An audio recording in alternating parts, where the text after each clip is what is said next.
Pour construire l'image d'un objet par une lentille, il est important de suivre la règle fondamentale de l'optique géométrique, à savoir l'image d'un point objet par une lentille est l'intersection des directions des rayons provenant du point objet après avoir traversé cette lentille. Ça a l'air un peu compliqué comme ça, mais vous allez voir, c'est très simple et ça fonctionne à tous les coups. Prenons ce palmier. On nomme A et B ces deux extrémités. Le point B émet de la lumière dans toutes les directions de l'espace. Mais pour trouver l'image de ce palmier par la lentille, seuls 3 rayons issus de B vont nous intéresser. Le rouge, qui n'est pas dévié par la lentille, le bleu, qui est parallèle à l'axe optique principal, et le vert, qui passe par le foyer objet principal. Il est fortement conseillé de considérer le rayon rouge en premier. En revanche, le deuxième rayon pourra être le bleu ou le vert selon les cas. Pour construire l'image d'un objet par la lentille, on place la lentille, son centre optique, son axe optique principal, ses deux foyers image f' et objet f. Enfin, on positionne l'objet AB. Ici, l'objet se situe à plus de 2 fois f' de la lentille. On trace d'abord le rayon issu de B qui passe par le centre optique de la lentille, rayon rouge, il n'est pas dévié. On trace ensuite le rayon bleu issu de B et parallèle à l'axe optique principal, il émerge de la lentille en passant par le foyer image principal f'. D'après la règle fondamentale citée plus haut, l'intersection des directions des deux rayons rouge et bleu issus tous deux de B forme l'image B'. Comme l'objet est perpendiculaire à l'axe optique, l'image l'est aussi. On trouve alors facilement A', image de A par la lentille. On peut, par souci de vérification, tracer le rayon vert issu de B et passant par le foyer objet principal F. Il émerge de la lentille parallèlement à l'axe optique principal. Et on vérifie bien qu'il passe aussi par B'. Alors si le choix du premier rayon à tracer est imposé, celui du deuxième est totalement libre. On peut tracer le bleu ou le vert, c'est comme vous voulez. Pour ma part, je préfère toujours commencer par le bleu. Dans le cas qui nous intéresse ici, on a une image AB' qui est réelle, car la valeur algébrique de OA' est positive. Elle est renversée, car la valeur algébrique de A'B' est négative, et elle est plus petite que l'objet.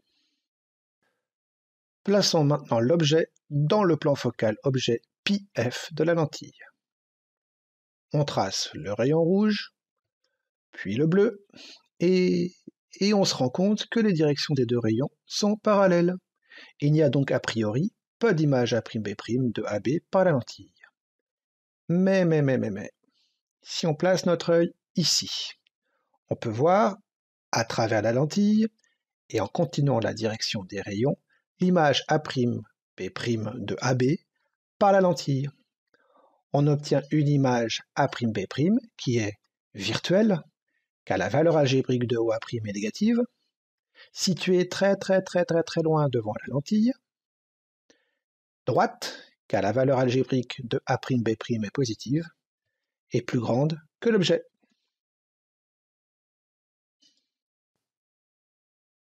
Plaçons maintenant l'objet entre la lentille et son plan focal objet πf. On trace les rayons rouges, puis bleus.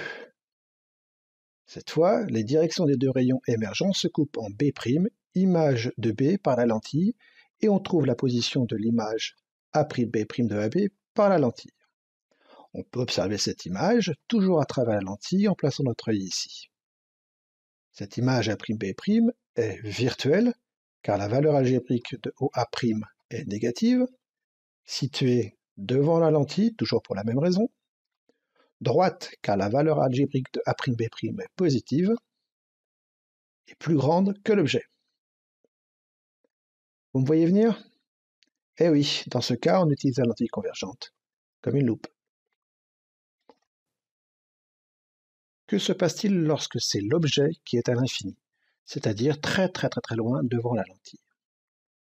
Commençons par tracer le rayon rouge issu de B, passant par le centre optique de la lentille.